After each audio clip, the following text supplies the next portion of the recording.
One and only धैर्य Singh Chauhan, digital धैर्य। Even पूरे वर्ल्ड में हमारी वेबसाइट नंबर 1 थी। मैं सिर्फ 4 मास्टरमाइंड बेच पाया 1.5 लाख रुपए के, और वो 25 लाख के 15 या 16 अपना मास्टरमाइंड बेच चुका था। कंसिस्टेंसी बहुत इंपॉर्टेंट है। अगर आप किसी चीज में कंसिस्टेंट नहीं हो ना, ग्रो नहीं कर सकते। जितने भी आप यूट्यूबर को ले लो, रणवीर को ले लो, राज शमानी को ले लो, जितने भी लोग हैं वो बहुत कंसिस्टेंट बेसिस पे काम कर रहे हैं, बहुत मेहनती लोग हैं। क्योंकि change is the only constant. अगर आप अपने आप को चेंज कर सकते हो तो ही आप ग्रो करोगे, अदरवाइज आप ग्रो नहीं करोगे। क्या इन चीज़ों से ही वो अल्टीमेट ग्रोथ आने वाली है? और पूरा यूएस हिला दिया था मैंने। एक अपडेट आया था 1000 करोड़ से ज़्यादा पहुंच गया। अगर टोटल मिला के सबकी सेल्स देखी जाए उससे बहुत ज़्यादा है। पॉडकास्टिंग से लोग पैसा कमाते कैसे हैं? पॉडकास्ट का ही 100 करोड़ का बिजनेस बनाते हैं। सबको पब्लिसिटी चाहिए, बिल्कुल है ना। जिनके पास पैसा है उनको भी पब्लिसिटी चाहिए। कैसे आप डिसिप्लिन रहते हैं, कैसे टाइम मैनेज करते हैं? और मैं नॉर्मल मिडिल क्लास का लड़का हूँ। आज से 5 साल पहले मेरी 22,000 रुपए की तनख्वाह सैलरी थी, सिर्फ 22,000 रुपए। क्योंकि यूट्यूब पे ये चीज मैटर ही नहीं करती है। नमस्कार दोस्तों, मैं हूं हिम्मत भारद्वाज और एक बार फिर से आप सभी का स्वागत है द हिम्मत भारद्वाज शो में। क्या आप अपना यूट्यूब चैनल ग्रो करना चाहते हैं? क्या आप इंस्टाग्राम के बारे में सीखना चाहते हैं? क्या आप पॉडकास्टिंग के बारे में सीखना चाहते हैं? या करोड़ों रुपए कमाना चाहते हैं? ये सब कुछ मिलेगा आज की मास्टर क्लास में, क्योंकि आज इस मास्टर क्लास में हमारे साथ है वन एंड ओनली धैर्य सिंह चौहान, डिजिटल धैर्य। मेरे छोटे भाई छोटे भाई मेरा छोटा भाई, स्वागत है भाई आपका द हिम्मत भारद्वाज शो पे। थैंक यू सो मच भाई। आपसे पहली बार मैंने सुना है धैर्य सिंह चौहान, नहीं तो लोग मुझे डिजिटल धैर्य ही बुलाते हैं जी। पहली बार सुन के अजीब लगा मुझे अपना नाम। भाई बड़ा प्यारा नाम है, धैर्य सिंह चौहान। और आपने तो जबरदस्त अपना पर्सनल ब्रांड बना दिया है। और धन्यवाद भाई, इतना बिजी आपका शेड्यूल चल रहा है। अभी भी आपका ट्रेनिंग सेशन चल रहा था, अपना रिवॉल्यूशन चल रहा है वहाँ पे, है ना। और उसमें से टाइम निकाल के आप पॉडकास्ट पे आए। सबसे पहले तो इतने फिट लग रहे हो। आज सारे राज जाने हर चीज के, पहले तो फिटनेस के ही राज बता दो आप। भाई कुछ नहीं, बस कंसिस्टेंसी। और दूसरा, अभी काम का थोड़ा प्रेशर बढ़ गया था, थोड़ा वो कंसिस्टेंसी टूटी है। पर वो दोबारा स्केड्यूल चेंज हो जाएगा टाइम के साथ। बट ठीक है, हम बहुत कंसिस्टेंट है चीज़ों के लिए, डाइट को लेके, जिम को लेके, एक्सरसाइज को लेके, वो बहुत कंसिस्टेंट रहता है। भाई थोड़ा सा कंटेंट क्रिएशन की बात करते हैं और आपकी जर्नी की बात करते हैं। तो आपकी जर्नी क्या रही है और आपने कंटेंट क्रिएशन कब शुरू किया, कहाँ से ये आइडिया है आपके दिमाग में? ओके, कंप्लीटली कंटेंट क्रिएशन के बारे में अगर बात करें तो 2017 में मैं एक इंस्टीट्यूट में गया था डिजिटल मार्केटिंग सीखने के लिए। ठीक है। क्योंकि मुझे पता लग गया था कि यूट्यूब पैसे देता है। तो उसी चक्कर में मुझे लगा कि जाना चाहिए और सीखना चाहिए। मुझे और किसी चीज़ ने किक नहीं दिया जितना मुझे डिजिटल मार्केटिंग ने दिया। ठीक है। तो मैं एक इंस्टीट्यूट में गया, वहाँ पे जाके मैंने पढ़ाई करी और उसके साथ मेरी जॉब भी लग गई। तो जॉब मेरी ऐसे लगी थी कि मुझे एक ट्रेनिंग प्रोग्राम बेचना था बेसिकली वहाँ पे। तो 3 घंटे पढ़ाई होती थी और 3 घंटे में बेचता था। ठीक है। तो वहाँ से यूट्यूब के बारे में पता लगा। फिर एक कंपनी मैंने जॉब करनी स्टार्ट करी। उसमें एज SEO एक्सपर्ट में था और मैंने उस कंपनी में 2 साल काम किया।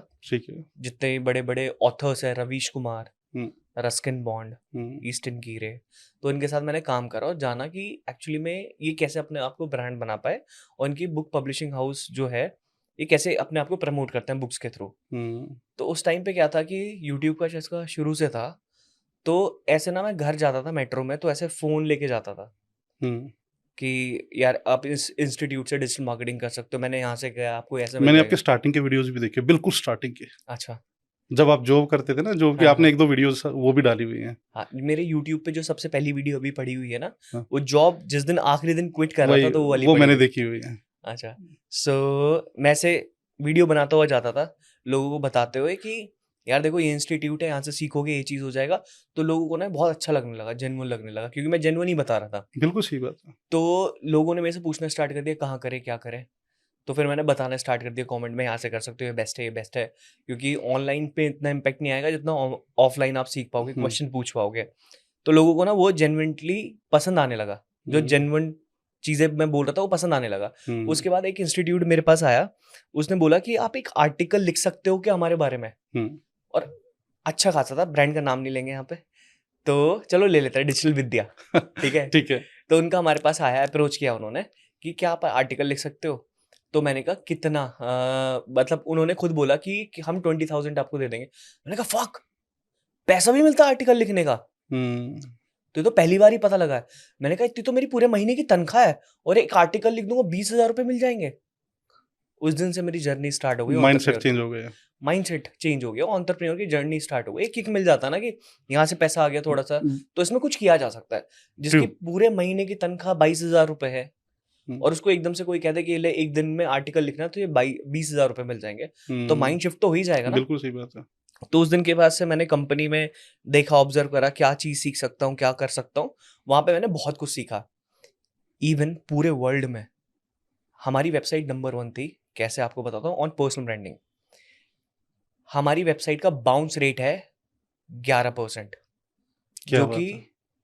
इम्पॉसिबल नहीं, इम्पॉसिबल है सब लोगों के लिए, जितने भी एसईओ एक्सपर्ट है।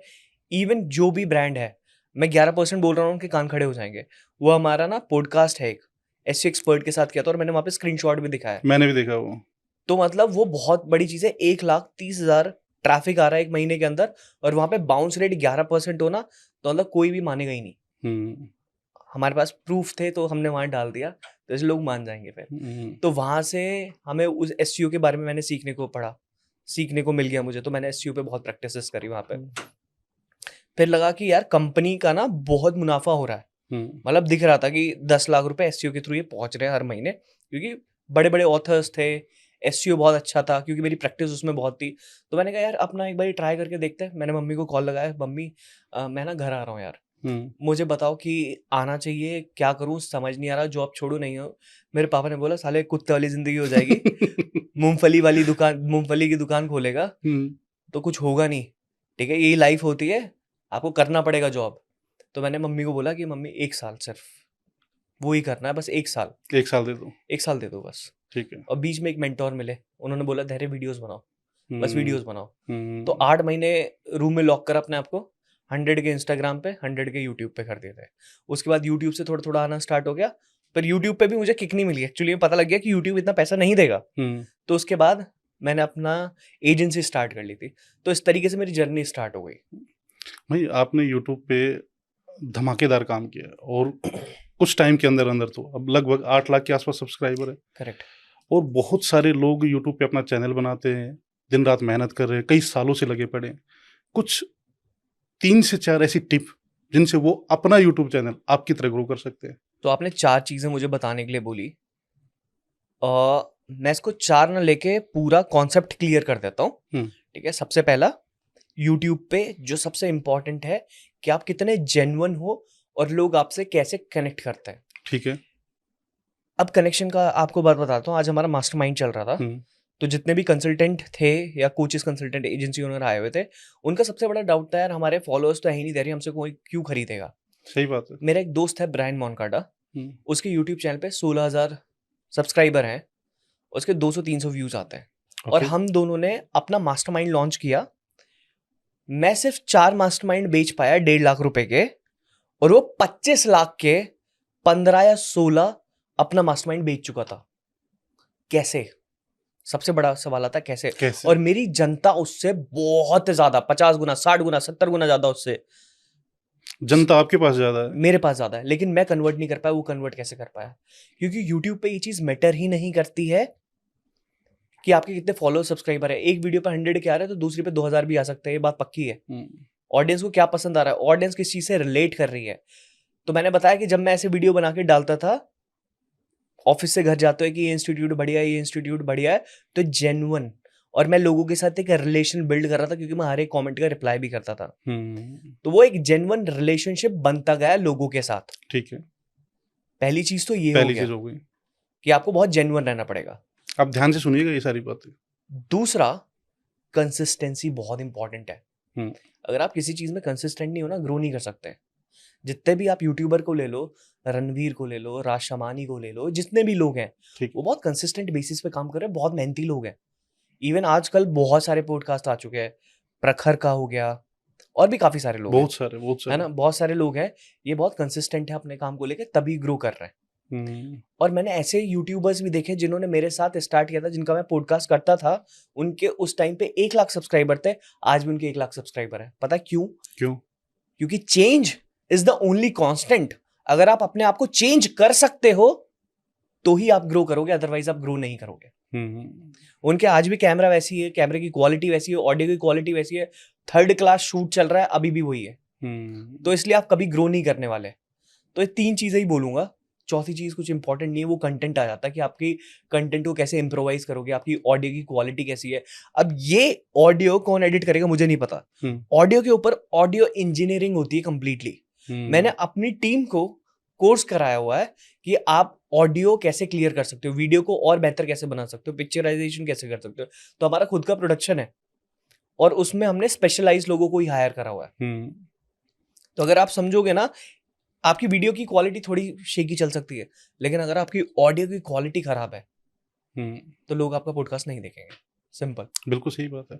और पहले तो पॉडकास्ट चलते भी थे ऑडियो के बेसिस पे ही चलते थे, वीडियो पॉडकास्ट तो अब शुरू हुए हैं। करेक्ट।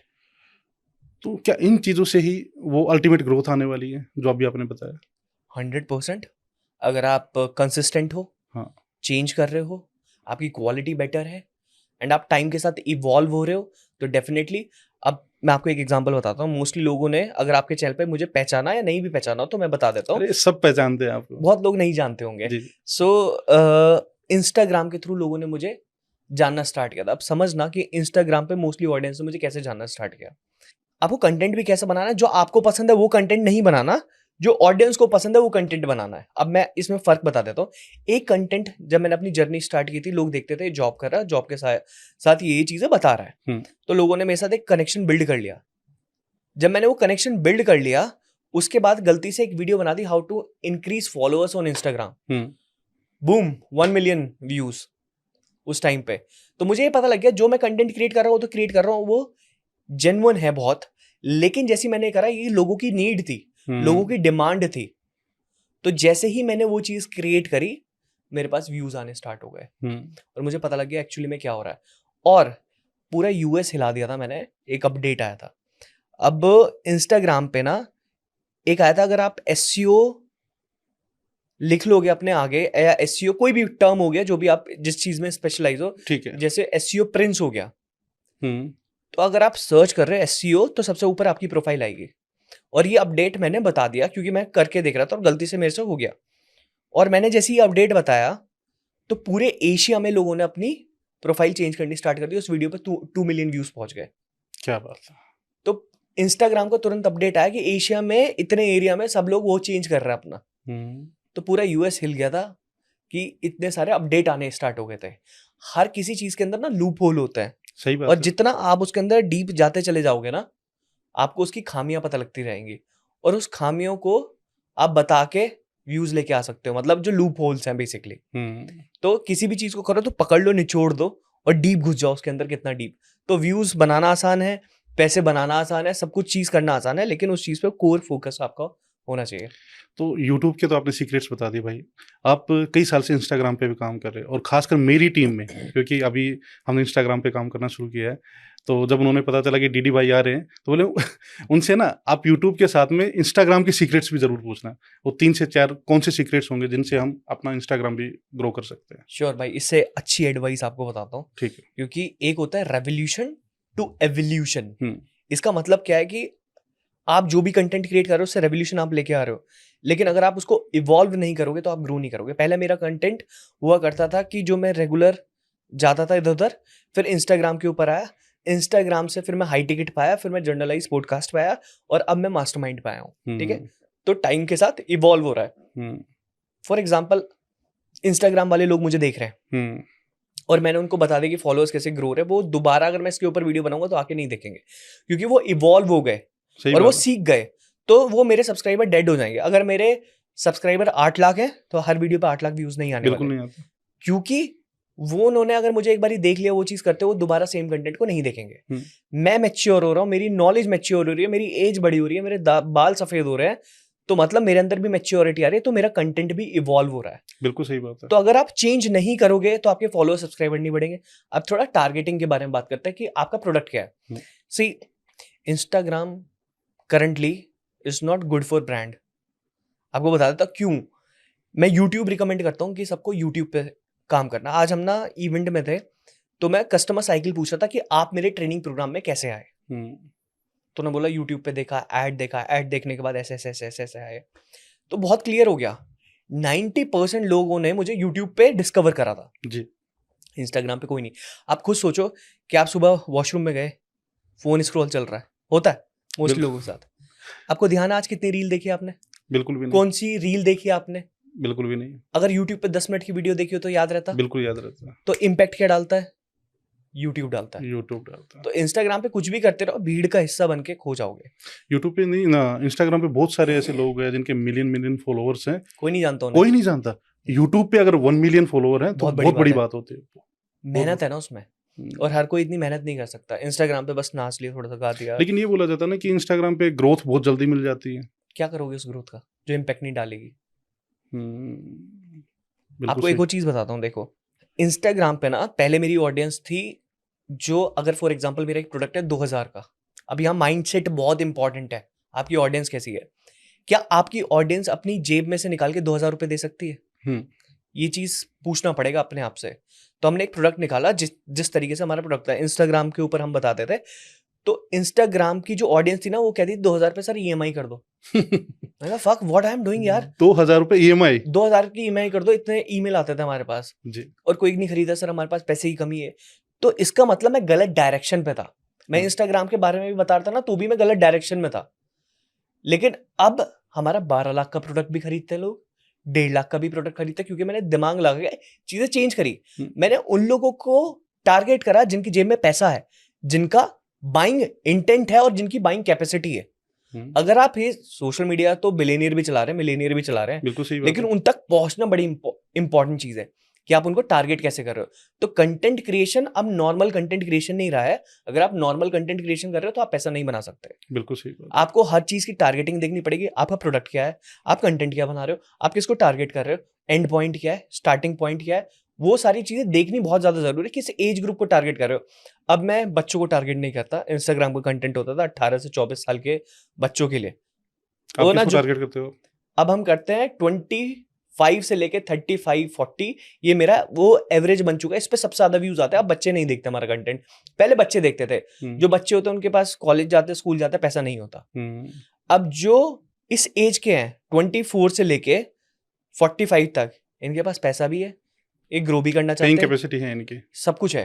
तो हमने अपनी ऑडियंस को चेंज कर दिया, हमने कंटेंट को चेंज कर दिया। अगर आज तक इंस्टाग्राम पे रहता ना, तो शायद एक गाड़ी भी नहीं खरीद पाता। बिल्कुल सही बात है। तो हमने धीरे धीरे सारी चीजें चेंज करी, और उसके बाद मल्टी करोड़ का हमने इस तरीके से बिजनेस भी बिल्ड करा। ऑडियंस को समझना बहुत ज्यादा इंपॉर्टेंट है भाई। नए क्रिएटर्स के लिए ऑर्गेनिक ग्रोथ ज्यादा जरूरी है या पेड प्रमोशन, या दोनों में बैलेंस होना चाहिए? Very good question, very good question.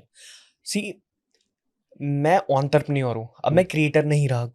ठीक है, क्रिएटर में ज्यादा पैसा नहीं है, तो मैं आपको बता देता हूँ कि पहले आप क्रिएटर बने या बिजनेसमैन बने? हाँ, मैं इसके ऊपर भी आता हूँ। तो सबसे पहले लोगों के पास ना पैसा पहले आता है और वो फेमस बाद में होता है ना। मेरे साथ उल्टा हुआ है। मैं जॉब से निकल के 8 महीने कंटेंट शूट कर रहा था, तो मेरे पास फेम पहले आ गया और पैसा बाद में आया। तो उल्टी जर्नी हो गई। तो अच्छा है मेरे लिए, रिवर्स बढ़िया हो गया, क्योंकि मुझे पता लग गया कंटेंट क्रिएशन में इतना ज्यादा पैसा नहीं है until unless I'll use my brain। तो यहाँ पे क्या होता है कि 2 तरह की कंटेंट मशीन है। एक है ऑर्गेनिक कंटेंट मशीन, एक है इनऑर्गेनिक कंटेंट मशीन।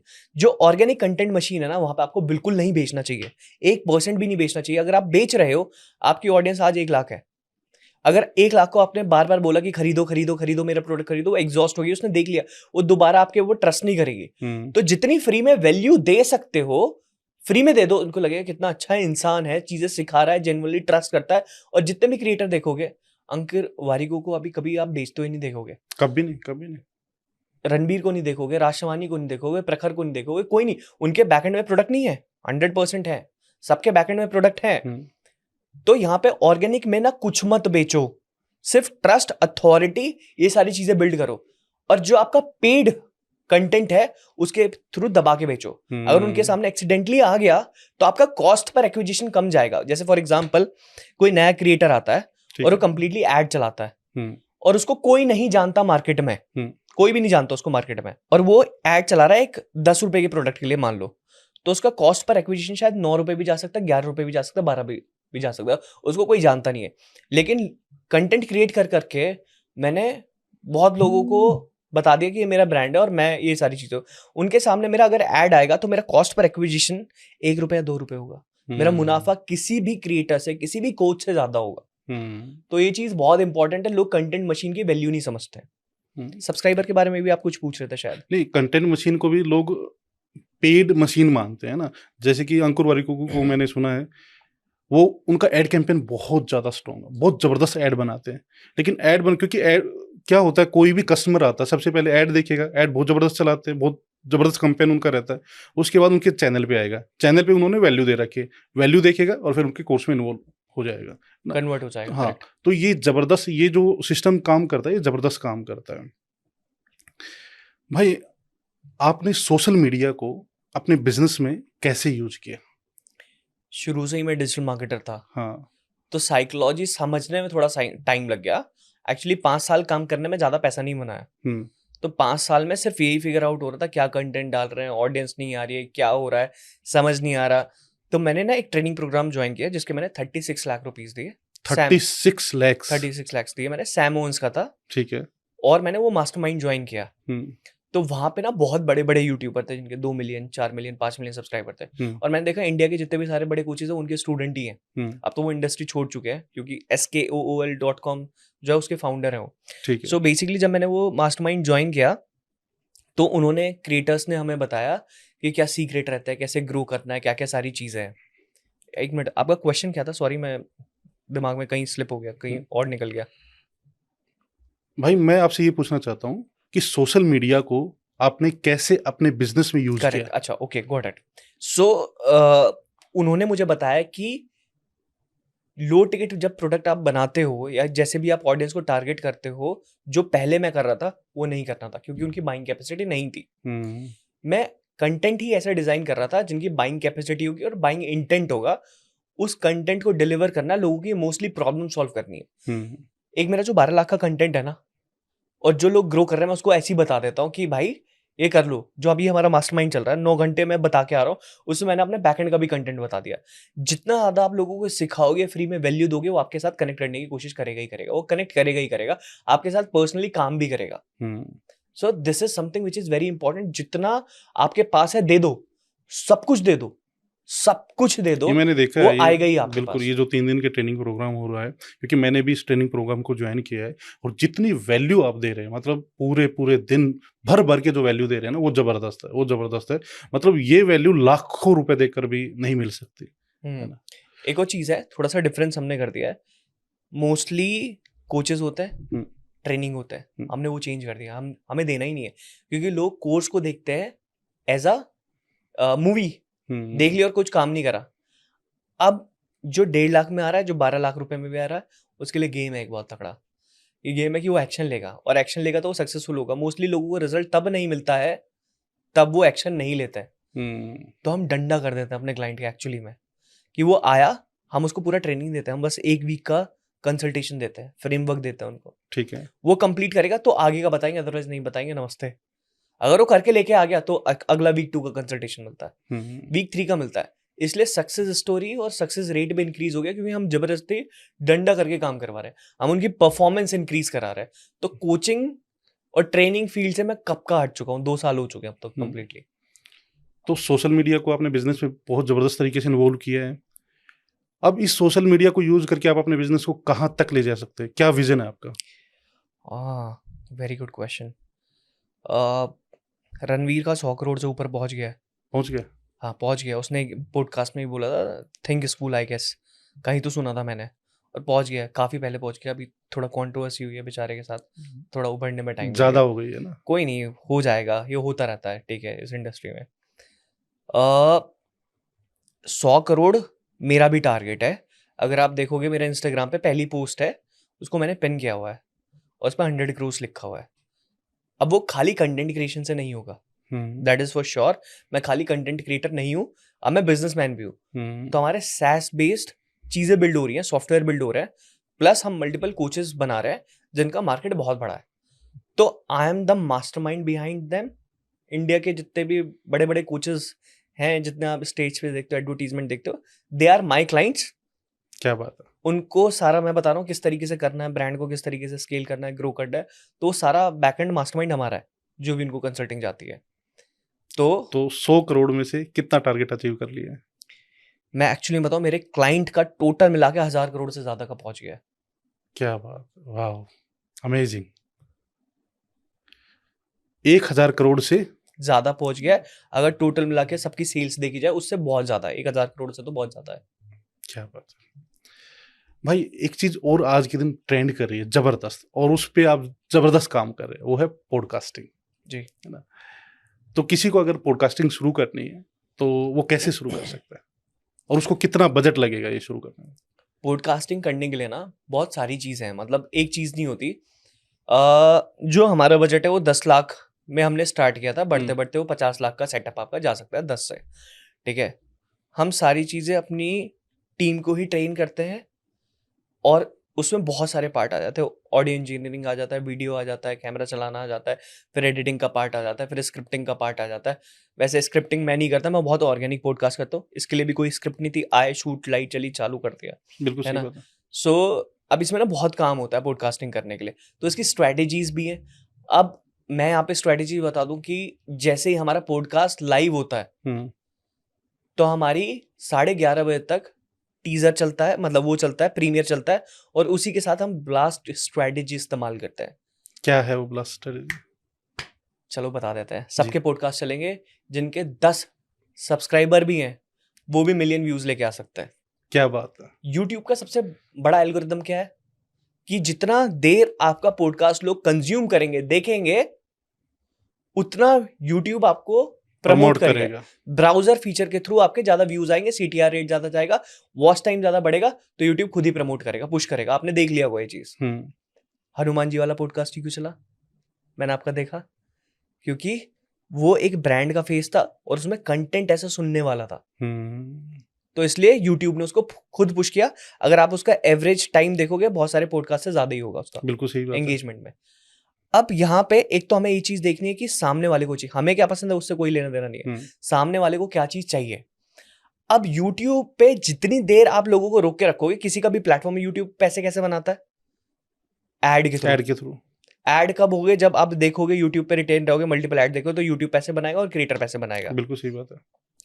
अब YouTube पे लोगों को रोकने के लिए एक होती है ब्लास्ट स्ट्रेटेजी। ब्लास्ट स्ट्रेटेजी का मतलब होता है कि जैसे मेरा पॉडकास्ट रिलीज हुआ, उसके हर 15 मिनट में मेरे शॉर्ट रिलीज होता है, टक टक टक टक टक टक। हर 15 मिनट में 11:30 बजे तक 10-12 शॉर्ट्स मेरे रिलीज हो जाते हैं उसी दिन पे। ठीक है। तो मेरी टीम का काम बता देता हूँ। सबसे पहले एक दिन में पॉडकास्ट जब शूट हुआ, तो पहले दिन पॉडकास्ट में कट लग के पूरा बन गया, उसके दूसरे दिन टीजर बन गया, उसके तीसरे दिन आपके शॉर्ट्स कट के रेडी हो गए सारे। तो 3 दिन का हम टाइम लेते हैं पूरा प्रिपरेशन करने में। ठीक है। तो जैसी पॉडकास्ट रिलीज हुआ, वो भी हम प्रीमियर पे चलाते हैं, जिसको लोगों को लगता है बिल्कुल लाइव चल रहा है, तो उससे ज्यादा ट्रैक्शन आता है। ट्रैक्शन आने के बाद हर 15 मिनट में हमारा एक शॉर्ट रिलीज होता है। शॉर्ट भी और रील भी, या सिर्फ शॉर्ट? शॉर्ट्स रिलीज होते हैं और रील पे भी जाते हैं, वो दोनों जगह डिस्ट्रीब्यूशन सेम टाइम पे होता है। ठीक है। अब एक बंदा भी अगर उसमें 200 व्यूज आ गए और 3 लोगों ने भी उसको कंटिन्यूस देखा 2 घंटे का पॉडकास्ट, तो वॉच टाइम कितने का बैठेगा, है ना, वॉच टाइम बढ़ जाएगा। और इसी तरीके से बार बार हम 10-12 शॉर्ट्स डाल रहे हैं सेम टाइम पे। जब वो लाइव है तो लोगों को ये लगेगा ये तो लाइव चल रहा है, और वो बार बार जा रहे हैं। तो 12 शॉर्ट उसी टाइम के अंदर 9 बजे हमारा पॉडकास्ट रिलीज होता है रात को, और 11 बजे तक हमारे शॉर्ट्स चलते हैं, 10:30 10-11 शॉर्ट्स जा चुके होते हैं, 12 10 से ज्यादा ही होता है। ठीक है। तो वो क्या होता है, इसको बोलते हैं ब्लास्ट स्ट्रेटेजी, जो कि इंडिया में कोई फॉलो नहीं कर सकता। आप कर सकते हो, मजा आ जाएगा, आपका भी पॉडकास्ट चलेगा। बाकी मैं कर रहा हूँ क्योंकि मुझे जय ने बता दिया था। अच्छा, ये तो हो गई ब्लास्ट स्ट्रेटेजी। अब दूसरी स्ट्रेटेजी के, अच्छा, इस पे एक चीज और पूछनी है मुझे कि वो तो सेम डे चले गए हमारे 12 शॉर्ट्स, अगले दिन कितने शॉर्ट्स जाएंगे उसमें? अगले दिन कभी बता देता हूँ। पीक टाइम होता है, जैसे पीक टाइम कब होता है, सुबह ऑफिस जाने से पहले हो गया, 12 बजे हो गया, 3 बजे हो गया, 6 बजे हो गया, 9 बजे हो गया, 10:30 बजे हो गया। इस टाइम पे मोस्टली लोग एक्टिव रहते हैं, अगर आप एनालिटिक्स में देखोगे। लेकिन पीक टाइम बिफोर डालना है, पीक टाइम पे नहीं डालना। 5 मिनट पहले 12 बजे नहीं डालना है, 11:55 पे डालना है। 3 बजे नहीं डालना है, 2:55 पे डालना है। 6 बजे नहीं डालना है, 555 पे डालना है। इससे क्या होगा, आपकी बूस्ट पे ऑलरेडी वॉच टाइम आ जाएगा और ऑर्गेनिकली वो उसको प्रमोट करना स्टार्ट कर देंगे। मतलब क्योंकि अगले दिन कितने कितने डलेंगे शॉर्ट्स? पीक टाइम पे डाल पीक दो, टाइम पे, पीक ठीक है। टाइम पे डाल दो, जैसे 12 बजे हो गया, 3 बजे हो गया, फिर आपका 6 बजे हो गया, फिर 9 बजे हो गया, 10:30 बजे हो गया, इस तरीके से आप डाल सकते हो। भाई जैसे आपने बताया कि सेम डे जिस दिन पॉडकास्ट आता है, तो उस दिन हर 15 मिनट के बाद में एक शॉट डल जाना चाहिए, तो लगभग आप 12 शॉट डालते हो। और अगले दिन आपने कहा पीक टाइम जब आता है, तो पीक टाइम से 5 मिनट पहले डालना है। तो पीक टाइम से 5 मिनट पहले लगभग, मतलब अगले दिन भी 5-6 शॉट्स चले जाने चाहिए, शॉर्ट्स भी और रील्स भी। ठीक है। एक चीज और मुझे जाननी है, आजकल हर कोई पॉडकास्टिंग कर रहा है, पॉडकास्टिंग से लोग पैसा कमाते कैसे हैं? ओके, इसका भी एक सीक्रेट आपको बता देता हूँ, ठीक है? ठीक। पॉडकास्ट का ही 100 करोड़ का बिजनेस बनाते हैं। कैसे बनेगा देख लेते हैं। बताओ। आपको पता है कि जहाँ हम बैठे हैं, ये भी पूरी यहाँ पॉडकास्टिंग वगैरह होती है यहाँ पे। हाँ। पेड पॉडकास्ट होता है और अनपेड भी होता है। मैंने एक पॉडकास्ट का एक एस्ट्रोलॉजर से 7 लाख प्लस जीएसटी चार्ज करा हुआ है, जिसपे 6000 व्यूज गए बस। 7 lakh plus GST. Plus GST हमने चार्ज किया है। अब इसको ना थोड़ा सा डीपर लेवल पे लेके चलते हैं कि पॉडकास्टिंग से पैसा किस तरीके से बन सकता है। हाँ, एक नीश पकड़ लेते हैं, पॉलिटिक्स। ठीक है। ऐसे मल्टीपल है पर स्पेसिफिकली इसको कर लेता है। इंडिया के जितने भी टॉप नेता हैं, आप उन तक पहुंचो। नितिन गडकरी, नरेंद्र मोदी, अमित शाह, या जितने भी बड़े बड़े टॉप नॉच लीडर हैं, कैसे भी पैसा देके या कैसे भी उनके पीओ से बात करके, कैसा भी करके बुला सकते हो। ठीक है। और ये जाते भी हैं, ऐसा नहीं कि नहीं जाते, जाते हैं पॉडकास्ट पे। हमने भी अप्रोच किया था, लेकिन कुछ कनेक्शन बीच में ब्रेक हो गया तो नहीं कर पाए। तो सबको पब्लिसिटी चाहिए, बिल्कुल है ना? जिनके पास पैसा है उनको भी पब्लिसिटी चाहिए, और नेता को ज्यादा से ज्यादा प्रमोशन चाहिए होता है अपना, कि ज्यादा से ज्यादा लोग उनको जाने। और खासकर इलेक्शन टाइम पे। इलेक्शन टाइम पे चाहिए होता है। तो सबसे पहली चीज कि जितने भी टॉप लीडर्स हैं, कैसे भी करके अपने शो पे पहले लेके आओ, आपका खर्चा जरूर होगा। उसके बाद जब टॉप लीडर्स आ गए तो नीचे वाले पागल हो जाएंगे कि यार हमें इसके शो पे जाना है, हमें इसके शो पे जाना है। पहले जैसे जोश टॉक था, चलता था, हमें इस पे जाना है, शो पे जाना है, हम सक्सेसफुल है, टेड टॉक पे जाएंगे तो सक्सेसफुल है। अभी रणवीर के शो पे जाना है, राज शमानी के शो पे जाना है, तो वैलिडेशन है कि ये सक्सेसफुल है। बिल्कुल बिल्कुल। तो यहाँ पे क्या है कि उन्होंने टॉप लीडर को पहले पकड़ा, उनके साथ बात करी। अब नीचे वाले जितने लोग तड़प रहे हैं कि हमें इसके शो पे जाना है, हमें इसके शो पे जाना है। और जितने भी एमपीज हो गए, एमएलएज हो गए, इलेक्शन टाइम पे उनको जाके, अगर आपके अंदर दिमाग है कि मार्केटिंग एजेंसी जो होती है, आपकी रील प्रमोट करेंगे, इतना व्यूज दे सकते हैं, इतने नंबर्स दे सकते हैं, आपको ये दे सकते हैं, we will charge 50 lakh for per podcast. उनके लिए 10। अच्छा, एक और चीज, एक गांव का सरपंच होता है, अगर उसके इलेक्शन आते हैं, प्रधानी के इलेक्शन बोलेंगे, सरपंच के या प्रधानी के, बिल्कुल। अब वो कितने की दारू डिस्ट्रीब्यूट करता है प्रमोशन के लिए, लगभग आपके हिसाब से? वो भाई वो करोड़ों खर्च कर देता है उस चीज पे। 10 लाख, 20 लाख, 30 लाख दारू बांट देता है वोट्स के लिए। हाँ बिल्कुल बिल्कुल। तो ये तो फिर भी एमएलए हैं, ये तो फिर भी एमपीज हैं। एक एक रात पहले कई कई लाख रुपए की दारू बढ़ जाती है। अगर इनके दिमाग में डाल के बैठाया जाए कि ये प्रमोशन नहीं है, यहाँ से आपका प्रमोशन होगा, इस तरीके से और लोग आपको जानेंगे, तो आपको पॉडकास्ट करना चाहिए। और पॉडकास्ट के लिए 50 लाख रुपए भी कम है बहुत। आप 1-1 करोड़ रुपए भी चार्ज कर सकते हो अगर आपका अच्छा खासा ब्रांड बना हुआ है। ऑलराइट, बात कर लेते हैं अभी इलेक्शन की। अभी केजरीवाल बीच में हिल गए थे, तो कितने पॉडकास्ट पे वो दिखाई गए हैं? बहुत पॉडकास्ट पे, प्रखर के पॉडकास्ट पे दिखाई गए, राज शमानी पे दिखाई गए, बहुत लोगों के पॉडकास्ट पे दिखाई दिए। तो आपको क्या लग रहा है? सुधांशु मिश्रा के पास भी गए थे। तो आपको क्या लग रहा है कि उनको नहीं पता है? उनको पैसा मिला, अच्छा खासा मिला होगा या नहीं मिला होगा, जो भी है, पर आप पैसा बना सकते हो। अगर आपके अंदर दिमाग है तो आप पैसा बना लोगे, ये चीज है। एक एस्ट्रोलॉजर ने 7 लाख प्लस जीएसटी दिया, कैसे अप्रोच किया उसको? हमने नहीं करा, उन्होंने हमें अप्रोच किया। अच्छा, क्या क्या मतलब फ्यूचर देख रहे हो आप पॉडकास्टिंग का? पॉडकास्टिंग हमेशा से हर चीज का रहता है। न्यूज़पेपर आज तक चल रहे हैं, पॉडकास्ट जो रेडियो है वो आज तक चल रही है।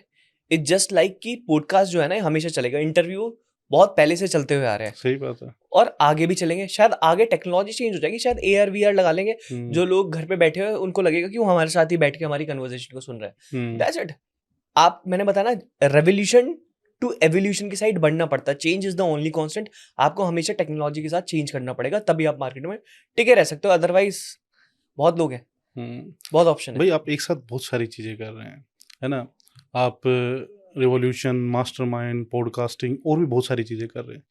मतलब कैसे आप डिसिप्लिन रहते हैं, कैसे टाइम मैनेज करते हैं? सपने इतने तगड़े हैं ना, मेरी मम्मी ने जब मैं सीखने गया था हम्म। तो अपनी ज्वेलरी दी थी, बेच दी थी मेरी फीस के लिए। हम्म। और मैंने अपने घर पे वो क्रंच देखा है कि ज़्यादा पैसे नहीं थे मेरे घर पे।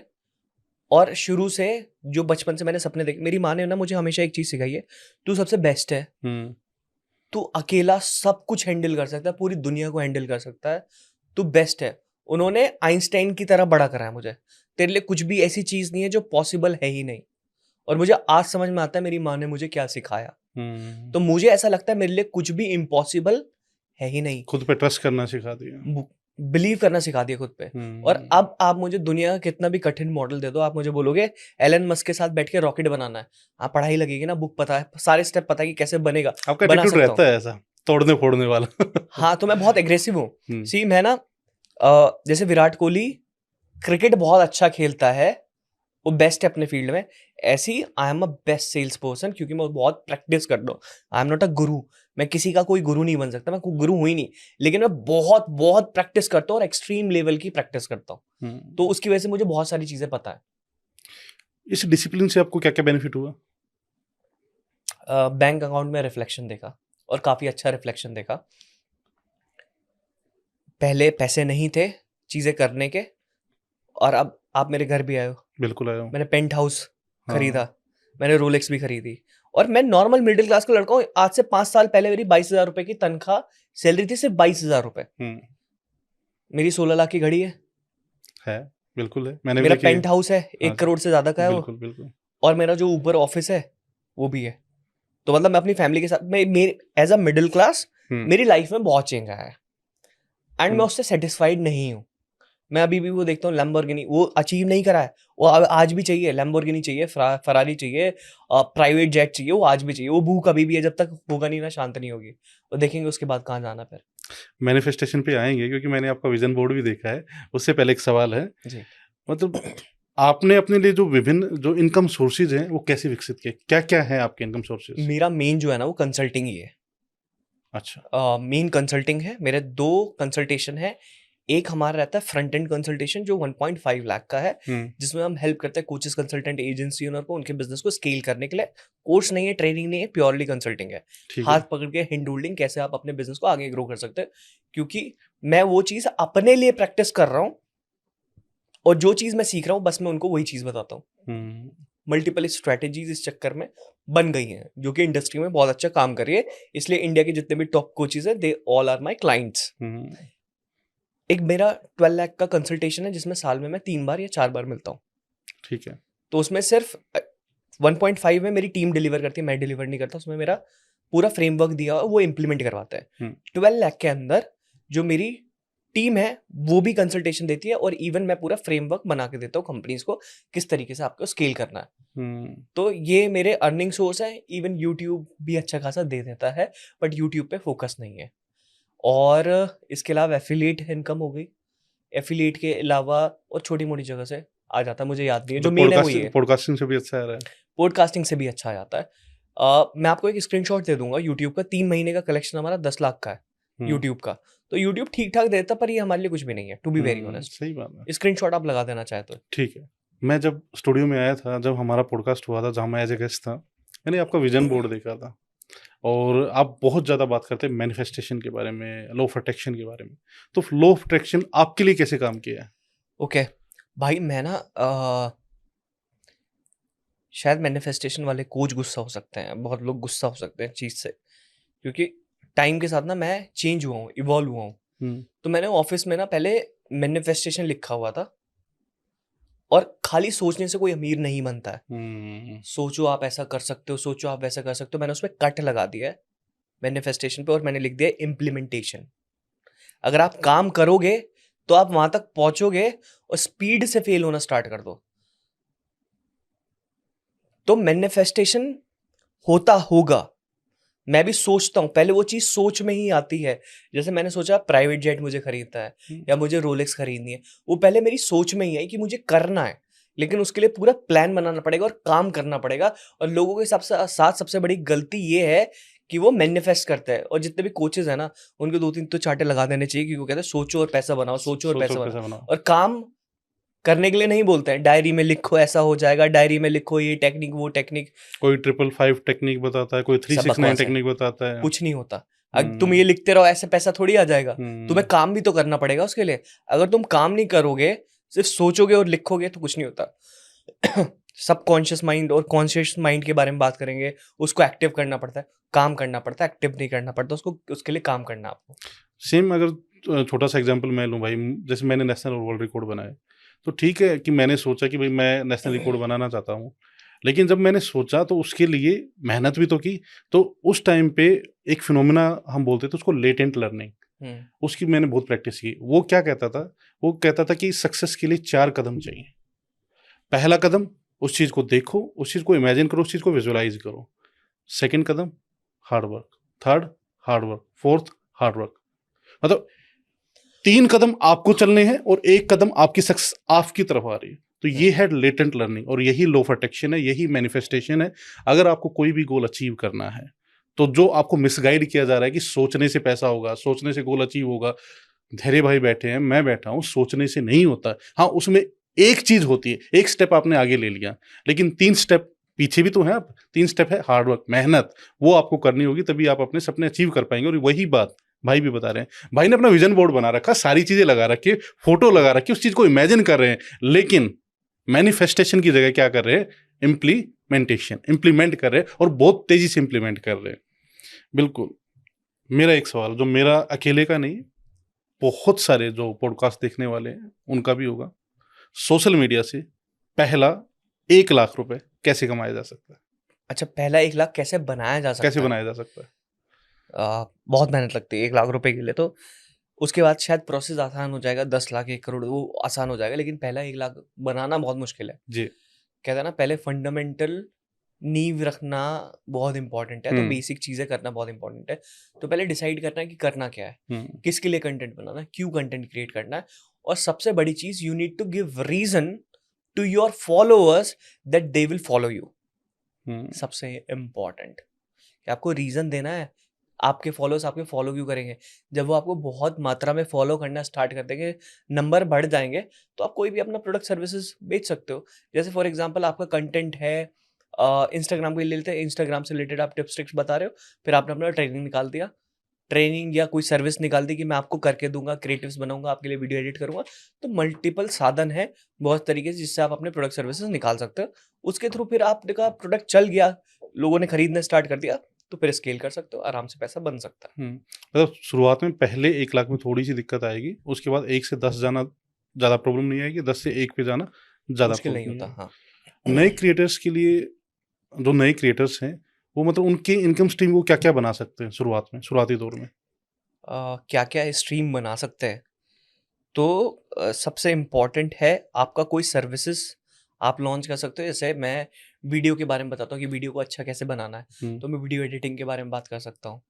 या मेरी कोई सर्विसेज है, मैं डिजिटल मार्केटिंग एजेंसी है, तो मैं अपनी सर्विसेज को पिच कर सकता हूँ, एसईओ के बारे में, गूगल एनालिटिक्स के बारे में, डेटा साइंस के बारे में, या जो भी सारी चीज़ें, कोई भी आपको अपना प्रोडक्ट सर्विस लॉन्च कर देना। ठीक है। तो जितना आप वैल्यू दोगे, उसके बाद धीरे धीरे लोग आपसे कनेक्ट करना स्टार्ट कर देंगे, और इस तरीके से आप अपने पैसे बना सकते हो, सर्विसेज लॉन्च कर सकते हो बेसिकली। भाई आपकी टीम बड़ी ज़बरदस्त है। थैंक यू भाई। छोटी है, ज़्यादा लोगों की नहीं है, लेकिन बड़ी पावरफुल है। आप जैसी टीम कैसे बनाए? भाई इसके लिए 5 साल मैंने अपनी रेल बनवाई है। पहले क्या होता था, स्पीड के बारे में आपको बताता हूँ, सबसे इम्पोर्टेंट। सी, जो टीम है ना मेरी, उनमें ना पहले स्पीड नहीं थी। ठीक है। पर विजन भी मैच नहीं होता था। अब लोगों की सैलरी बढ़ा दोगे तो 9 to 6 ही काम करेंगे, उससे अलावा पेन इधर से उधर नहीं करेंगे, सही बात है। अनटिल अनलेस किसी का विजन बढ़ाओ। पहले हमारा पॉडकास्ट एडिट होता था, 1-1, 2-2 हफ्ते लग जाते थे, 2-2 हफ्ते एक पॉडकास्ट एडिट होने में। एक पॉडकास्ट एडिट होने में। उसके बाद मैंने भी एक ब्रेन गेम खेला। मैंने कहा अगर आपने इसको 3 दिन में एडिट करा, तो मैं हर पॉडकास्ट का एक कमीशन दूंगा आपको। साला 1 दिन के अंदर 3-3 पॉडकास्ट एडिट होने स्टार्ट हो गए। तो इससे पता लग गया कि लोगों को मोटिवेशन चाहिए होता है अगर आप पर्टिकुलरली उनको एक इनकम दे रहे हो ना, तो उनको पता है ये तो मेरे पास आना ही है, तो है ही मेरा। लेकिन अगर आपको एक्स्ट्रा एफर्ट मारना है, ज्यादा पैसा बनाना है, तो मेरे साथ मेहनत करो, एक्स्ट्रा एफर्ट डालो आप। तो अगर आप ये एलिमेंट डाल दोगे कि आप जितना काम करोगे उतना पैसा आप भी बनाओगे और मैं भी बनाऊंगा, तो ये चीज पक्की है। एक विजन दिखा दोगे अगर उनको, ये चीज पक्की है, जितनी तेजी से आप काम करोगे उतना तेजी से आप पैसा बनाओगे, और उतनी तेजी से आप फेल होगे, और फेल से आपको पता लगेगा क्या नहीं करना, क्या चीज सही करनी है। तो हमारा कमीशन स्ट्रक्चर स्टार्ट हुआ और आज तक बंद ही नहीं हुआ, चले जा रहा है। हमारे भी पैसे बन रहे हैं, टीम के भी पैसे बन रहे हैं, एवरीवन इज लाइक हैप्पी। और सबसे इंपॉर्टेंट चीज ना, जब भी कोई मेरी टीम में आता है ना, हम उसको शॉर्ट टर्म का विजन नहीं दिखाते हैं। कह रहे अगर तू 1-2 साल के लिए यार मत आ मेरे पास, मुझे तेरे साथ काम ही नहीं करना है, तो अगले 10 साल के लिए सोचता है, और इवन इतना सोचता है कि तो मेरे साथ पार्टनरशिप कर लेगा तो ही हम काम करेंगे, अदरवाइज हम काम नहीं करेंगे। तो सबसे पहले माइंडसेट पे काम होता है जो भी हमारी टीम आती है। माइंडसेट अगर उसका मैच कर गया, हमारी ट्रेनिंग इतनी मुश्किल है ना, तो हम कंसल्टेंट बनाते हैं। मैं किसी नॉर्मल इंसान को हायर ही नहीं करता। आप मेरी जितनी भी कंपनी वालों से मिलोगे, सब कंसल्टेंट है। वीडियो एडिटर कंसल्टेंट है, पॉडकास्ट वाले एक्सपर्ट, प्रोड्यूसर कंसल्टेंट है, सब एक्सपर्ट है, कंसल्टेंट है, सब कंसल्टिंग देते हैं। तो मैंने सबको कंसल्टेंट बना दिया कि अगर आपसे कोई पूछेगा तो आपको सॉल्यूशन देना है, जो आपकी एसओपी है वो सामने वाले को बतानी है, क्योंकि मोस्टली लोगों की वही प्रॉब्लम होती है जो हमने सॉल्व कर ली है। तो वो मोटिवेटेड भी है, उनका पर्सनल ब्रांड भी बन रहा है, वो लोगों को सिखा भी रहे, रिकॉग्नाइजेशन भी मिल रहा है, पैसा भी मिल रहा है, सब चीजें यहाँ मिल रही है। कोई दूसरी कंपनी नहीं दे सकती, दे ही नहीं सकती, हम दे रहे हैं। बिल्कुल। तो इसलिए वो हमारे साथ लॉन्ग टर्म विजन तक काम भी करता है। भाई आपका एक प्रोडक्ट है जबरदस्त रेवोल्यूशन, उसके बारे में थोड़ा सा बताइए। रेवोल्यूशन की कहानी थोड़ी सी लंबी है। रेवोल्यूशन मेरा कंसल्टिंग है 1.5 लाख का। अच्छा। अब उसमें हम उन्हीं लोगों को टारगेट करते हैं जिनकी जेब में पैसा है, प्लस जिनका इंटेंट है। अब ये 3-4 मॉडल होते हैं इंडस्ट्री के अंदर। एक होता है webinar, workshop, master class. Webinar में क्या होता है, पहले लोगों को बताया कि आज आप ये सीखने वाले हो, फिर अपना रोना धोना इमोशनल स्टोरी, और फिर बोले 10 मिनट बचे, और फिर भीख मांगना स्टार्ट कर देंगे, 10 मिनट बचे हैं, खरीदो खरीदो खरीदो खरीदो। और बहुत सारे कोचेस इससे हर्ट भी हो गए होंगे, ठीक है। और ये मैं भी करता था, पर मैंने छोड़ दिया क्योंकि मुझे अंदर से बहुत गिल्ट फील होना स्टार्ट हो गया। उसके बाद मॉडल आता है आपका वर्कशॉप वगैरह, ये सब, ये भी बेकार मॉडल है। उसके बाद आता है VSL, और एक आता है इवेंट। VSL में क्या होता है कि हम ना बैकग्राउंड चेक कर पाते हैं। जैसे फॉर एग्जाम्पल, मेरे पास कोई जंक लीड नहीं आती, उसके मल्टीपल रीजन है। पहला, मैंने बोला अपने ऑफर में, अगर आपको 1 करोड़ बनाना है then this product is for you. अगर आप बिना एडवर्टीजमेंट के पैसे बनाना चाहते हो, this is for you. 10 lakh तक बनाना चाहते हो, अगर आप कोच कंसल्टेंट एजेंसी हो ना, तो ही आपके लिए, अदरवाइज आपके लिए नहीं है। चौथा, अगर आप 1 लाख रुपए बना रहे हो तो ही आपके लिए, अदरवाइज मेरे पास मत आना। क्योंकि जो एक बना रहा है उसके पास इन्वेस्टिंग का भी पैसा होगा और एड चलाने का भी पैसा होगा। 4 फिल्टर, ठीक है। 5वां फिल्टर मैं बोल देता हूँ, मेरा ट्रेनिंग प्रोग्राम 1.5 लाख का है।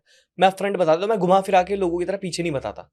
तो जो है भाई यही है, कोई डिस्काउंट नहीं है, कुछ नहीं है। आप मेरे से आके बोलोगे डिस्काउंट, कुछ नहीं, जो है यही है। और एग्रीमेंट पे ऊपर काम करेंगे, और हम गारंटी भी देते हैं, अगर आपको रिजल्ट नहीं मिला आपके पैसे वापसी, गारंटी पे काम कर लो, ठीक है। 5 चीजें हो गई। अगर जिसकी बाइंग कैपेसिटी नहीं होगी, 1.5 लाख नहीं दे पाएगा, वो मेरे पास आएगा नहीं। उसके बाद 6 फिल्टर कि you need to pay me 999, otherwise I won't talk to you, मैं बात ही नहीं करूंगा आपसे। और वो रिफंडेबल है, चलो। लेकिन कई बार कोई डिजर्विंग होता है भाई, और उसके पास पैसा नहीं है, जो सीखना चाहता है, जो आगे बढ़ना चाहता है, और उसमें हंगर भी है। उसके ऊपर भी आता हूँ, उसके ऊपर भी आता हूँ। तो उसके बाद आ जाता है एप्लीकेशन फॉर्म। तो एप्लीकेशन फॉर्म भरते हैं। अब जैसे जिसकी 12 लाख नहीं है, जो 8-9 लाख पे है, और उसका इंटेंट बहुत क्लियर है कि मुझे बनना है धैर्य, मुझे करना है धैर्य, तो मैंने कहा ठीक है करेंगे, मैं 1 महीने का टाइम दे रहा हूँ, कैसे भी करके फीस का अरेंजमेंट करो। क्योंकि अगर आप लोगों को फ्री में दे दोगे, उनको वैल्यू समझ में नहीं आएगी। बिल्कुल सही बात है। और पेनल्टी भी देनी पड़ेगी, जब उनके ऊपर प्रेशर पड़ेगा तो काम भी करेंगे। तो आपको ये चीज मेक श्योर करना है कि आप बिना वैल्यू लिए किसी से बात ना करें। मैं भी अगर किसी मेंटर के पास जाता हूँ ना, मैं उसे कंप्लीटली पेमेंट करता हूँ, फीस देता हूँ, और उसके बाद ही करता हूँ। क्योंकि मेरा माइंडसेट ऐसा है कि फ्री में किसी से कोई चीज नहीं लूंगा। अगर मैं उसको गुरु मान रहा हूँ अपना, मैं उनकी पूरी फीस दूंगा।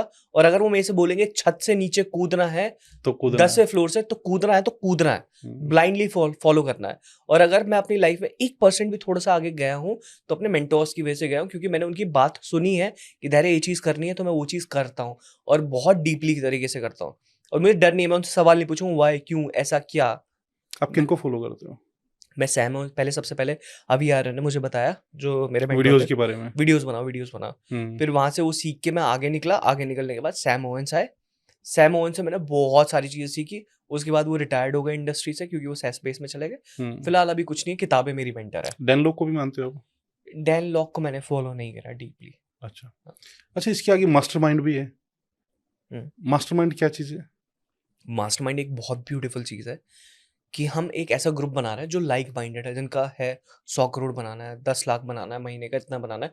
वो एनर्जी ग्रुप। आप आए हो इवेंट में, वहां पे लोग देखे कितने भूखे हैं पैसे बनाने के लिए कि बिल्कुल ये करना, ये करना, ये करना, हम ये कर रहे हैं, अरे हमारा ये प्रॉब्लम है। तो उसके अंदर हम एक्चुअली बताते हैं कि आप अपने पाथ तक कैसे पहुंच सकते हो। फर्स्ट क्या करना है, सेकंड क्या करना है, क्या गलती कर रहे हो उसको कैसे इम्प्रोवाइज करना है, आगे कैसे ग्रो करना है, हर महीने 1 करोड़ पे कैसे पहुंचना है। तो उसके अंदर हम वो चीज बताते हैं। सिस्टम प्रोसेसेस क्या होता है। लोगों के पास बड़ी बड़ी कंपनी चलाते हैं, लेकिन एक्चुअली में सिस्टम प्रोसेस नहीं होता। तो पहले तो सिस्टम प्रोसेस हम 1 महीने के अंदर उनके बिल्ड कराते हैं ऑन कंसल्टिंग बेसिस, और उसके 5 महीने में हम दबा के स्केल कराते हैं। ये स्केल करो। ठीक है, आप थोड़ा सा स्पिरिचुअलिटी में भी बिलीव करते हो? हाँ, करता हूँ। कैसे, मतलब क्या करते हैं? सो स्पिरिचुअलिटी के लिए ना मैं मेडिटेशन बहुत करता हूँ। मतलब 20 मिनट के लिए रोज आंख बंद करके फोकस करना, या कोई कभी पाठ कर लेना। तो मैंने सुना था आप जिम में जाते हो, हनुमान चालीसा सुनते रहते हो। हाँ, बजरंग बाण सुनते रहते बजरंग हो। बाण बहुत सुनता वो हूँ। पॉडकास्ट मैंने देखा था, रसराज जी वाला। हाँ, तो मैं उसमें ना बहुत उनकी आवाज़ एक बहुत तगड़ी बेस वाली है रसराज महाराज की। तो जिम करते करते हनुमान चालीसा सुन लिया या बजरंग बाण सुन लिया, और एनर्जी आ जाती है उससे। दूसरा, मेरा काम ही मेरे लिए पूजा बन गया है। मतलब मैं इतना फोकस के साथ काम करता हूँ ना, और मेरी माँ ने मेरे अंदर बिलीव ये डाल दिया है कि तुम कुछ भी अचीव कर सकते हो लाइफ में, जो तुम सोचोगे वो हो जाएगा। तो मेरे लिए बिलीव, भगवान पे मानना। देखो, आपने भगवान को देखा आज तक? नहीं देखा। किसी ने भी नहीं देखा। लेकिन हमें बचपन से क्या सिखाया जाता है? मंदिर के आगे जाओगे तो हाथ जोड़ो, बिलीव करो, भगवान को मानो, जो चीज होगी भगवान के ऊपर छोड़ दो। तो वो होता है बिलीव करवाना। अगर आपको ये सिखाया नहीं जाएगा तो आप खुद पे भी कभी बिलीव नहीं कर पाओगे, है ना? तो भगवान को मैंने भी नहीं देखा है, हाँ फील करा है। पावर्स होती है, नेगेटिव पॉजिटिव पावर्स होते हैं, और इसके बारे में भी एक्सप्लोर करना है। जब मैं वो सारी चीज़ें टेस्ट कर लूँगा, जब मैं बिलियनियर बनूंगा, मेरे पास प्राइवेट जेट होगा, लैम्बोर्गिनी होगी, फरारी होगी, उसके बाद मैं इस चीज़ के बारे में पढ़ाई करूंगा। लेकिन उससे पहले मुझे नहीं जाना, क्योंकि पहले मुझे वो सारी चीज़ें अचीव करनी है जिसके लिए मैं भूखा बैठा हूँ। जो चीज़ें मैंने अपनी लाइफ में नहीं देखी है और जो मुझे देखनी है। मेरा बचपन में भी सपना था कि फरारी, लैम्बोर्गिनी लेनी है, प्राइवेट जेट लेना, और आज भी मेरा वो है, क्योंकि मेरी माँ ने ना शुरू से बोलते कि बिलीव, ये हो जाएगा, ये हो जाएगा। एक कमाल की चीज़ बताता हूँ। मेरी माँ ने मुझे बोला, हम ना मैं नोएडा, मैं मेरठ रहता था, तो जॉब क्विट करके जब वहाँ पे गया, तो मेरठ से एक बस चलती थी येलो कलर की नोएडा के लिए। तो एक मीटिंग, सिंभावली शुगर एक फैक्ट्री थी, उसकी मार्केटिंग मेरे पास थी। ठीक है। तो मैं मीटिंग के लिए जाता था, व्हाइट कलर की शर्ट पहनी हुई थी, और ऊपर ना ऐसे लोहे की एक पत्ती सी निकली थी, और मेरा हाथ कट गया उससे। आज तक निशान है शायद, एक सेकंड देखूं। हाँ, ये निशान दिख रहा है आपको, ये वाला? हाँ जी, हाँ जी, हाँ जी, हाँ जी। तो ये बस में कट गया था वो लग के, और जून जुलाई का महीना था, और मेरी शर्ट जो थी व्हाइट कलर की, वो येलो हो चुकी थी पसीने से, और पूरा पसीना आ रहा था, और वो ब्लड से चीस लगनी स्टार्ट हो गई वहां पे। तो मीटिंग का टाइम हो गया था, और इतने गंदे पसीने थे ना, ऐसे निचोड़ देता था तो पसीने निकल जाएंगे, और मीटिंग में जाना होता था उस टाइम पे। मीटिंग में जाना था धूप में, जून जुलाई के महीने में। उसने जो मैनेजर थी, उसने देख के बोली, सर क्या हो गया? तो मैंने कहा कुछ नहीं यार, गाड़ी खराब हो गई थी, जबकि थी नहीं मेरे पास, तो ऐसे आना पड़ा। तो उसके बाद मैं शाम को जब घर गया मीटिंग के बाद, तो मैंने मम्मी को बोला, मम्मी गाड़ी लेनी है। तो मम्मी ने कहा पैसे तो नहीं है अभी। तो मैंने कहा यार मम्मी, कहीं से देखना पड़ेगा, क्योंकि मीटिंग में जाने पे बड़ी इंसल्ट होती है। तो मम्मी ने कहा आ जाएगी तेरी गाड़ी, आ जाएगी, तू कर लेगा। विदिन 1 हफ्ते के नीचे मेरे घर के नीचे गाड़ी खड़ी हुई थी। कौन सी? i20। i20, जो मेरी पहली गाड़ी थी। मैंने पता क्या था कि जब मेरी मम्मी ने बोला ना कि हो जाएगा, तो मैंने सोच लिया था कि हो जाएगा। मेरी मम्मी ने बोल दिया, मुझे वहां से वैलिडेशन चाहिए एक बारी, हो जाएगा मतलब हो जाएगा। तो हम जब कॉलोनी में शाम को मैं अपनी माँ के साथ वॉक करता था, तो हम देखते, मुझे बार बार i20 दिखाई दे रही है, क्योंकि बजट की वही थी, वो कात की वही गाड़ी थी। तो वही चल रही है, वही दिख रही है, हर जगह वही दिख रही है, जा रही है सड़क पे वही दिख रही है। मैनिफेस्टेशन भी बोल सकते हैं इस चीज़ को, जो भी बोल सकता है। जी। तो मैंने बोला कि इस यूट्यूब पे फॉलोइंग बन गई थी और वहीं से मेरी जर्नी स्टार्ट हुई थी मेंटरशिप की। मैंने बोला कि मैं आपको सिखाऊंगा इंस्टाग्राम यूट्यूब पे फॉलोअर्स किस तरीके से बढ़ाना है। 25,000 का ट्रेनिंग प्रोग्राम लिया था, 4 लोगों ने खरीद लिया था, 2 लाख रुपए आ गए थे। डाउन पेमेंट देके गाड़ी खरीद ली, तो और सोचा था आगे हो जाएगा, तो आगे सब कुछ हो गया। तो पहली गाड़ी इस तरीके से आई थी। फिर मेरी माँ ने मुझे बोला, जब मैं नौकरी छोड़ के आया था, कि तू 10 लाख रुपए भी कमा सकता है। मतलब जब गाड़ी आ गई थी, तो 10 लाख रुपए महीने पे भी पहुंच सकता है, बहुत आसान है। तेरे लिए जितनी तू मेहनत करता है, जितना काम करता है, तो 10 लाख पे भी पहुंच सकता है बहुत आराम से। मैंने कहा यार मम्मी क्या बात कर रही हो, 22,000 रुपये मेरी तनख्वाह है, इतना चलो ये हो गया एक बारी, कितने बार लोग मेरे से ट्रेनिंग प्रोग्राम खरीद लेंगे, कितना कर लेंगे, ऐसा नहीं होता है। तो कह रही देख लियो तू कर लेगा, देख लियो तू कर लेगा। With in a month 10 lakh रुपए महीने में पहुंच गया था। Within 1 month. मम्मी ने बोल दिया ना, वो पत्थर की लकीर है, वो हो जाएगा। वो सिस्टम, बिलीफ सिस्टम के हम अंदर आ दोनों गया। में एक कॉमन बात है। आपके पापा और मेरी मम्मी। आप जितना मदर पे वो करते हैं, मैं उतना फादर पे करता हूँ, है ना? भाई एक टाइम ऐसा भी आया था, आपके पास लंबी बड़ी टीम थी, और वो जो डाउन फेस आया था, है ना? जब आप अपना माइंडसेट बिल्ड कर रहे थे, जब आप हाई टिकट में जा रहे थे, तो उस टाइम पे अपने आप को कैसे संभाला? हाँ, देखो अंदर से तो बहुत कॉन्फिडेंस था, बड़ा तो कुछ करेंगे, कंपनी खत्म हो गई तो क्या हो गया, मतलब कभी किसी पे डिपेंड हुए ही नहीं आप? नहीं हुआ है। और जिस दिन से हम मैंने कंपनी लॉन्च करी है ना अपनी, जिस दिन से काम करना स्टार्ट किया, फर्स्ट डे से प्रॉफिटेबल थे, बैकअप बना हुआ था, कंपनी ऊपर नीचे होता रहता है। तो जब मेरी कंपनी जाने लगी ना, 15-20 लोग काम करते थे उस वक्त, तो धीरे धीरे मैंने बोला कि यार अब नहीं हो रहा है, हमारे अकाउंट रिस्ट्रिक्ट हो गए हैं, हमारा कुछ प्रोडक्ट बिक नहीं रहा है, अब गड़बड़ हो गई है। फेसबुक अकाउंट पे डिपेंडेंट थे उस टाइम पे, जब पता ही नहीं था, नॉलेज नहीं थी इतनी, तो वो रिस्ट्रिक्ट हो गया, बिजनेस गिरना स्टार्ट हो गया, सैलरी कहाँ से दूंगा। धीरे धीरे लोगों को बोला जी चले जाओ चले जाओ चले जाओ। जून जुलाई से नवंबर का महीना आ गया था, 1 रुपए की अर्निंग नहीं हुई थी। आधी टीम खाली हो गई, 2 लोग बचे थे, प्रिंस और जय। इनको बोला मैंने कहा कि 1 महीना है, देख लो, इसके अपनी जॉब ढूंढनी स्टार्ट कर दो, इसके बाद मैं भी नहीं बचा पाऊंगा तुम लोगों को, तो देख लो। तो इन्होंने फिर भी मुझे अपने ऊपर भरोसा, कुछ बड़ा करना है, बड़ा करना है, हो जाएगा, देख लेंगे। वो एटीट्यूड हमेशा से रहा है कि कर लेंगे, तो अपने ऊपर भरोसा था। 3 महीने दबा के लर्निंग करी, सीखा, पढ़ा, और ऐसे एंटरप्रेन्योर्स के पास चला गया जिनका माइंडसेट बहुत बड़ा था। उन्होंने मदद करी मेरे रेवोल्यूशन बनवाने में। रेवोल्यूशन की कहानी यहाँ से स्टार्ट होती है। तो 3 महीने कोई भी पैसा नहीं बनाया, तो फिर जब वो बना ना, अब उसकी कहानी है पूरी, वो बना कैसे। सीधा एक छोटे से प्रोडक्ट से, मतलब 2,000 का प्रोडक्ट करना था, सीधा 1 लाख पे आ गया था। 1 लाख से फिर 1.5 लाख पे हो गया फिर वो, और फिर 12 लाख पे हो गया, 12 लाख पे हो गया, 10 गुना, 12 गुना जो भी है। हाँ जी। अगर आप देखोगे इसकी कहानी है। तो मैंने क्या करा, उन जो 4-5 महीने थे, तो इंडिया के जितने भी बड़े कोचेस थे जो स्टेज पे देखते सब लोग हैं, उनको मैंने अपने शो पे बुलाया, द डीडी शो पे, और मैंने जाना कि तुम्हारे बिजनेस में प्रॉब्लम क्या है, मुझे इतना दे दो बस। हर पॉडकास्ट में बुलाता था, उनसे प्रॉब्लम जानता था। अब उनकी प्रॉब्लम मुझे आ गई और मैंने उनको सॉल्व करके दी कि मैंने इंप्लीमेंट कर लो, उन्होंने ध्यान भी नहीं दिया क्योंकि बहुत कॉम्प्लेक्स थी। उसके बाद मैंने बहुत उसमें से क्लटर जो कम हो सकता था और आसान हो सकता था, मैंने वो चीज़ बताई, मैंने ये चीज़ करके देखो 100% रिजल्ट मिलेगा आपको। तो उन्होंने वो इंप्लीमेंट करके बोला, उन्होंने बोला धैर्य थैंक यू यार, ये स्ट्रैटेजी काम कर गई। तो इंडिया के जितने भी टॉप कोचेस थे और इवन वर्ल्ड के, उनको अपने शो पे बुलाया, पहले प्रॉब्लम निकलवा ली, और वो प्रॉब्लम बड़े कोचेस की तो मीडियम वालों की भी होगी और छोटे कोचेस की भी होगी। तो मार्केट तो मेरे पास अब पता लग गया कि ये प्रॉब्लम है। अगर आप किसी भी बर्निंग प्रॉब्लम का सॉल्यूशन निकाल दोगे, वो सेलेबल है। जैसे जियो ने इंटरनेट निकाला और बढ़ गया, इसी तरीके से मैंने कोचेस की प्रॉब्लम, कोचेस कंसल्टिंग एजेंसी उनकी प्रॉब्लम निकाली, ठीक है, और उसके बाद वो सॉल्यूशन अपने आप में इतना सेलेबल था, मैंने इंस्टाग्राम के स्टेटस पे डाल दिया कि ऐसे ऐसे अगर आपको इतना करना है, ये करना, we will help you out. Status देख के 4 लोगों ने 1 लाख का प्रोडक्ट खरीद लिया। मैंने कहा यार दिस इज क्रेजी थिंग। अब हमें फाइटर जेट मैसेजिंग इंजन बनाना पड़ेगा, जो कि एडवर्टीजमेंट का पार्ट है।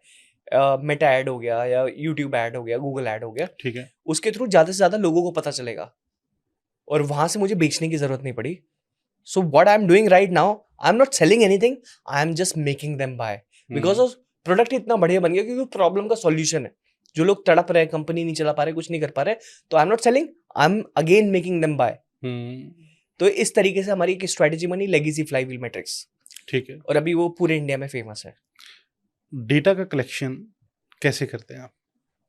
क्योंकि डेटा बहुत मेन चीज़ है, और उसका कलेक्शन रखना, मतलब क्योंकि यूट्यूब का कुछ भरोसा नहीं, आप सालों साल मेहनत कर रहे हो, रात को सोए, सुबह पता चलेगा आपका चैनल डिलीट। तो जो इतनी सालों की मेहनत है, उस मेहनत को कैसे बचाया जाए? राइट तो मैं कंप्लीटली यूट्यूब पे डिपेंडेंट नहीं हूँ, इंस्टाग्राम पे डिपेंडेंट नहीं हूँ, क्योंकि हमारे पास हमें पता लग गया YouTube is just a tool to promote yourself, कि आपके पास व्यूज आ जाएंगे तो लोग आपको ज़्यादा से ज़्यादा जानेंगे, इंस्टाग्राम से भी लोग आपको जानेंगे। मल्टीपल ट्रैफिक सोर्स है, ऐड चला के मेटा के थ्रू लेके आ सकते हो, टिकटॉक के थ्रू लेके आ सकते हो। टिकटॉक तो खैर इंडिया में है नहीं, स्नैपचैट पे भी ऐड चलते हैं, टेलीग्राम पे भी ऐड चलते हैं, जियो सिनेमा पे भी ऐड चलते हैं। तो वहाँ पे जो ट्रैफिक आप उसको कन्वर्ट करके अपने पास लेके आ सकते हो, लेकिन उसकी एक कीमत देनी पड़ेगी। ऐसे बहुत सारे सॉफ्टवेयर हैं, जैसे आपका सॉफ्टवेयर करो, वेबसाइट है, लिंक्डइन है, वहाँ पे कंटेंट डाल सकते हो, लोगों को अपनी तरफ बुला सकते हो। सीधा सिंपल सा है कि आपको सामने वाले के फायदे के बारे में बात करनी है। मैं नहीं करना, मैंने ये करा, मैंने वो करा, ये नहीं करना है। आप ये करते हो, मैं आपको यहाँ तक पहुँचा सकता हूँ। जब किसी भी सामने वाले के फायदे के बारे में आप बात करोगे तो वो आपके पास आएगा या आपसे बात करने की कोशिश करेगा। अगर वो करंट स्टेट यहाँ पे और उसका आइडियल स्टेट यहाँ पे है, यहाँ से यहाँ तक की प्रेजेंटेशन वी बिल्ड, वो जब उसको दिखेगा कि हाँ यार धैर्य यहाँ पहुँचा सकता है, तो लेट्स टॉक टू हिम। और हम रियलिस्टिकली देखते हैं कि उसके साथ काम करना नहीं करना। अब कंपनी को स्केल करने के बारे में बात कर लेते हैं। पिछले 3 साल में जो भी हमने डेटा बिल्ड करा ना, हमने देखा कि किस टाइम पे हमारे ऐड ऊपर गए, किस टाइम पे नीचे गए। अगले साल सेम गलती करी तो वहां पे ज्यादा पैसा गवा दिया, फिर अगले साल सेम गलती करी, फिर पैसा गवा दिया। फिर वो पैटर्न हमें पता लग गया कि ये पैटर्न तो हर साल फॉलो हो रहा है। तो पिछले 3 साल का डेटा ऑब्जर्व करा, और चौथे साल में जब इम्प्लीमेंटेशन करी, पता है ऐड यहाँ पे काम नहीं करने का, बंद करा, डी स्केल करा। सब स्केलिंग के बारे में बात करते, कोई डी स्केलिंग के बारे में बात नहीं करता। डी स्केलिंग बहुत इंपॉर्टेंट है। तो हमने डी स्केलिंग करी और वो अपने क्लाइंट को भी सिखाई। तो हमारा बिजनेस इतना ज्यादा प्रॉफिटेबल चला गया कि कब करना है, कब खोलना है, कब बंद करना है, कब क्या चीज करनी है, वो चीज बहुत इंपॉर्टेंट थी। जनरली हम ऐड में पैसा लगाते रहते हैं और ऐड को कभी रिजल्ट नहीं आते। हाँ, रिजल्ट नहीं आते और ऐड पे बहुत ज्यादा पैसा लगता है। और जिसके पास पिछले 5 साल का डेटा है ना, मैं उसको 1 महीने में करोड़पति बना सकता हूँ सर, 1 महीने में। अपना पिछले 5 साल का डेटा है तो उसके पास। तो data is everything, data is fuel. ठीक है, कुछ सक्सेस हैबिट्स बता सकते हैं आप, शेयर कर सकते हैं? 2 चीजें हैं, 2 ही चीजें हैं बात। ठीक है। कंसिस्टेंसी, जो भी काम कर रहे हो बहुत कंसिस्टेंसी के साथ करो, डिसिप्लिन के साथ करो, बस ये 2 चीजें हैं। ठीक है, एक लास्ट सवाल हाँ इस पॉडकास्ट के लिए, और लेकिन आपसे वादा चाहता हूँ, सारी की सारी ऑडियंस देख रही है जो भी इस पॉडकास्ट को देख रहे हैं, धैर्य भाई आते रहेंगे, और आपसे मैं वादा ले रहा हूँ बिल्कुल लाइव। आपकी ऑडियंस को 500 बार कमेंट करना पड़ेगा 2.0। अगर 2.0 आपने बताया ना, मैं नेक्स्ट आपको बताने वाला हूं कि आप 10 लाख रुपए महीने पे 100% कैसे पहुंच जाओगे। अगर 500 कमेंट आ गए तो बहुत जल्दी दोबारा पॉडकास्ट करेंगे 2.0। ठीक है, तो भाई व्यूवर्स को कोई मैसेज देना चाहते हैं आप? हाँ फॉर श्योर, आप एक बहुत स्वीट हो, आप मेरे बड़े भाई जैसे हो, सो आपके लिए तो मैं हमेशा आऊँगा, आपसे बहुत प्यार है जी। दूसरा, आपकी ऑडियंस भी आप ही की तरह बहुत प्यारी होगी। सो जस्ट वांटेड टू से कि जो भी काम कर रहे हो 1, 2, 3, 4 साल के लिए मत करो, एटलीस्ट 10 साल उसके अंदर बिताओ। 5 साल में छोटी पैसों की छींटें आनी स्टार्ट होंगी, 5 साल के अंदर कुछ भी जल्दी नहीं होता। अगर आपका लॉन्ग टर्म का विजन है तो ही आप लाइफ में सक्सेसफुल हो सकते हो। एटलीस्ट जो भी काम करो, बिजनेस करो, गलत हो गया छोड़ना नहीं है, उसको इम्प्रोवाइज करो। प्रॉब्लम आई दोबारा उसको इम्प्रोवाइज करो, दोबारा प्रॉब्लम आई इम्प्रोवाइज करो। गिरोगे, अच्छा है गिरना, क्योंकि सीखोगे, और गिरोगे नहीं तो सीखोगे नहीं। तो इम्प्लीमेंटेशन फास्ट करो, जल्दी फेल हो, जल्दी चीजें इंप्लीमेंट करो, और वही चीज कंसिस्टेंसी के साथ करो और डिसिप्लिन के साथ करो, बहुत लाइफ में आगे जाओगे। थैंक यू सो मच भाई, द हिम्मत भारद्वाज शो पे आने के लिए, और आगे मिलते रहेंगे। बहुत कुछ आपसे सीखना है और बहुत कुछ इनको सिखाना भी है, और इस पॉडकास्ट को देखने के लिए आपका बहुत बहुत बहुत धन्यवाद। Thank you so much.